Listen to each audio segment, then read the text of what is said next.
हाय बच्चों, कल हम पिछले कक्षा में 8वीं कक्षा के भगवान के ढाकिए पद्य का भावार्थ समझ लिए थे और कवि उस पद्य से रामधरी सिंह दिनकर जी पद्य से हमें क्या संदेश देना चाहते हैं उसके बारे में भी हम देख लिए थे। तो बादल और पक्षी या पंछी जिस तरह भगवान के ढाकिए के रूप में काम करते हैं उसके बारे में बहुत अच्छी तरह से उन्होंने हमें समझाने के लिए कोशिश किए थे। अब आज कल यह भावार्थ समझते ही पद्य पिछले कक्षा में समाप्त भी हुआ था। तो आज कविता के पीछे पद्य के प्रश्न है, उस प्रश्नों के बारे में हम चर्चा करेंगे इस कक्षा में। देखो, प्रश्न अभ्यास में पहला प्रश्न है, कवि ने पक्षी और बादल को भगवान के ढाकिए क्यों बताया है, स्पष्ट कीजिए। क्या है? कवि रामधरी सिंह दिनकर जी क्या कहते हैं? भगवान के ढाकिए। तो इस पद से कवि में कहते हैं कि हम इस कक्षा में प्रश्नोत्तर चर्चा करेंगे। प्रश्न अभ्यास में पहला प्रश्न है, बच्चा आप सुन लिए।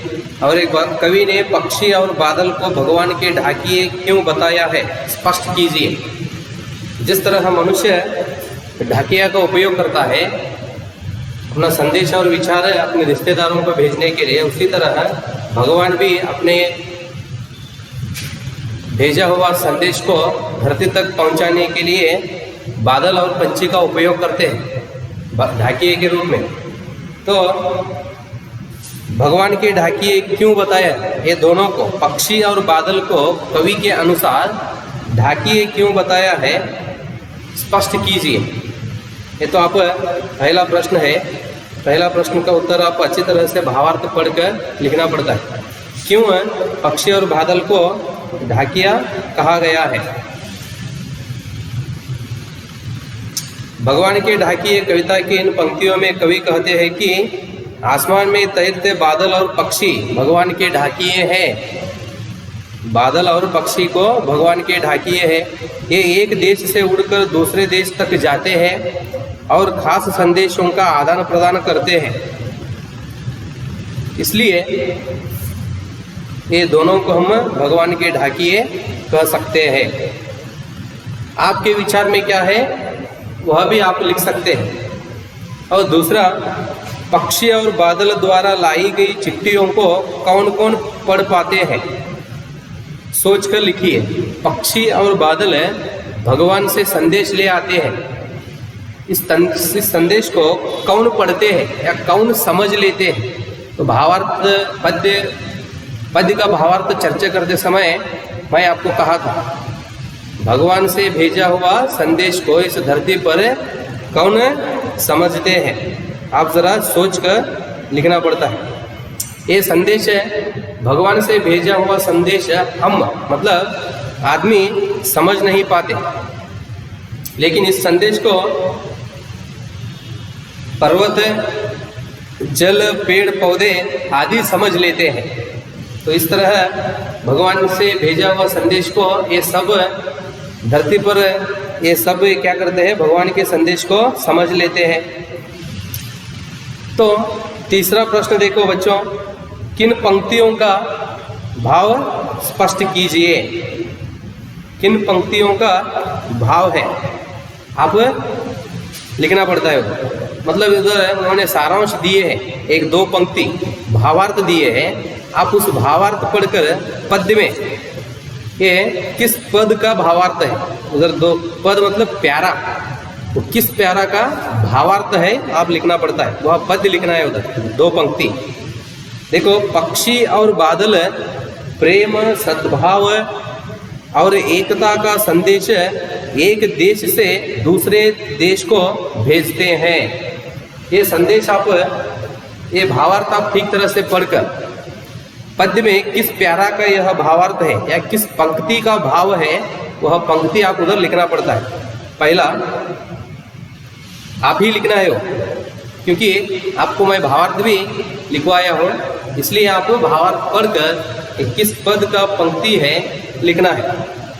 और दूसरा, प्रकृति देश देश में भेदभाव नहीं करती। एक देश से उठा बादल दूसरे देश में बरस जाता है। ये तो दूसरा पंक्ति का भावार्थ है। दोनों ये दिया हुआ दोनों भावार्थ या सार आप अच्छी तरह से पढ़कर जो पद्य का भावार्थ क्या लिखे हो आपको वह भी पढ़ो, ये भी देखो। दोनों देखकर आप ये भावार्थ किस पंक्ति का है आप लिखना पड़ता है। चौथा प्रश्न है, पक्षी और बादल की चिट्ठियों में पेड़ पौधे पानी और पहाड़ क्या पढ़ पाते हैं?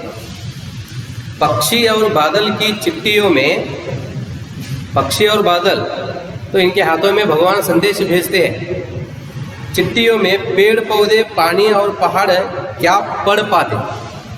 तो चिट्ठियों आप भावार्थ ठीक तरह से पढ़कर वो दोनों भावार्थ किस पंक्ति के हैं वो लिखना पड़ता है।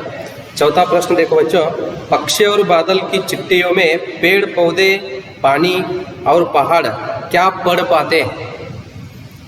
बादल भगवान भेजा हुआ संदेश लेकर ये आते हैं। कौन कौन? पक्षी और बादल। ये लाए हुए चिट्ठियों में क्या लिखा है वह विषय पेड़ पौधे पानी और पहाड़ क्या पढ़ पाते, वे क्या पढ़ते हैं वह लिखना पड़ता है। तो पहला पद में है वो, उसका उत्तर पहला प्यारा का जो भावार्थ है उसमें है। देखो उधर कहते हैं भगवान इस पद में समानता में, इस पद में आसमान में तैरते बादल और पक्षी भगवान के ढाकिए हैं। ये एक देश से उड़कर दूसरे देश तक जाते हैं और खास संदेशों का आदान प्रदान करते हैं। ये संदेश आदमी समझ नहीं पाते, लेकिन भगवान के संदेश को पर्वत जल पेड़ पौधे आदि समझ लेते हैं।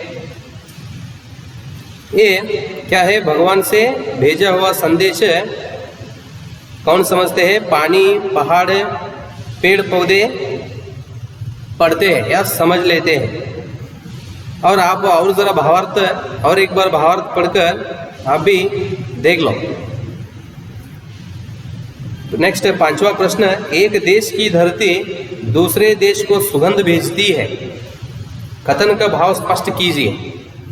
तो इस प्रश्न का उत्तर बच्चों आपको दूसरा पद सेकंड प्यारा जो भावार्थ है उसमें मिलता है। ठीक तरह से कवि उधर व्यक्त किए हैं, तो आप पढ़कर पांचवा प्रश्न का उत्तर आप लिखिए।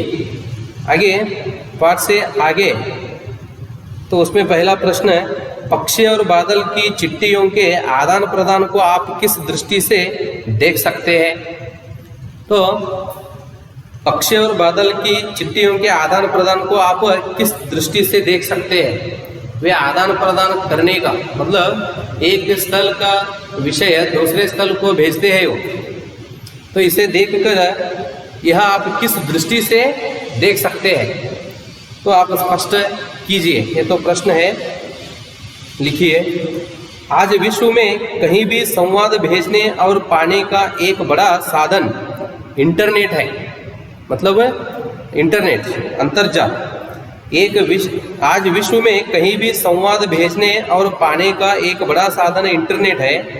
पक्षी और बादल की चिट्ठियों की तुलना इंटरनेट से करते हुए 10 पंक्तियां लिखिए। बादल, पक्षी और बादल ये भी क्या है?